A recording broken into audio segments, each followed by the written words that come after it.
mental orang itu tidak punya mental usaha atau tidak punya mental untuk berusaha keras untuk mencapai sesuatu.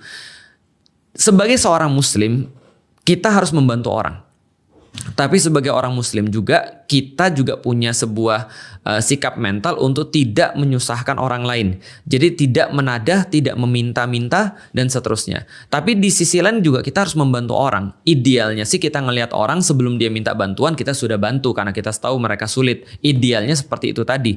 Tapi saya nggak pengen mental minta-minta ini juga, atau mental untuk berharap dikasihani orang, atau mental dia menunggu untuk dibantu sama orang. Saya juga nggak pengen mental ini ada di antara kaum muslimin, karena ini berbahaya juga. Sehingga nanti yang saya khawatirkan ada orang-orang yang ketika dia datang ke ustadz, dia merasa bahwa ustadz itu wajib untuk bantu dia. Gitu maksudnya. Kamu kan orang baik, kenapa kamu nggak bantu aku? Ini kenyataan. Saya pernah ketemu dengan seorang mualaf. Mualaf ini kemudian minta ketemu sama saya. Lalu kemudian dia ketika minta ketemu sama saya tuh waktu itu lagi Jumatan. Nah, lalu kemudian ya saya bilang dong, ya udah kita Jumatan dulu aja.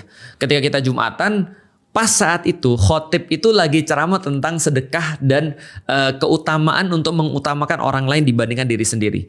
Nah, jadi ihsar kepada orang lain, mengutamakan orang lain dibandingkan diri sendiri. Beliau cerita tentang, khotibnya ini bercerita tentang para sahabat yang mengutamakan sahabat yang lain, tentang bagaimana semangat mereka bersedekah, semangat mereka dalam memberi, bahwa Islam ini adalah agama yang memberi, bagaimana penyesalan orang-orang yang tidak bersedekah dengan maksimal ketika di yaumil kiamat dan seterusnya. Nah, setelah itu mualaf ini ngomong dengan saya tahu sebenarnya mualaf ini perlu bantuan. Cuman kan tadi ya, kita tuh harus membantu dengan bijak. Dia bilang gini, saya mau ngetes ustadz ini. Ustadz yang tadi ngomong, tadi pengkhotbah tadi, saya mau ngetes. Kan dia kan ngomong tentang masalah memberi. Mau nggak dia memberikan harta dia bagi saya? Karena dia sudah berpendapat seperti itu. Nah, di titik itu kemudian saya bilang, bro, nggak gitu konsep di dalam Islam. Konsep di dalam Islam itu adalah seorang muslim itu tangan di atas lebih bagus daripada tangan di bawah. Artinya orang-orang yang punya itu akan berbagi, dan orang-orang yang nggak punya itu nggak akan minta. Jadi nggak serta-merta kita merasa bahwa orang harus bantu kita. Nggak gitu. Yang harus adalah kita harus bantu orang. Itu mental. Meskipun kita nggak punya uang, kita harus bantu orang. Meskipun kita nggak punya uang, kita nggak mau nyusahin orang. Itu adalah mental seorang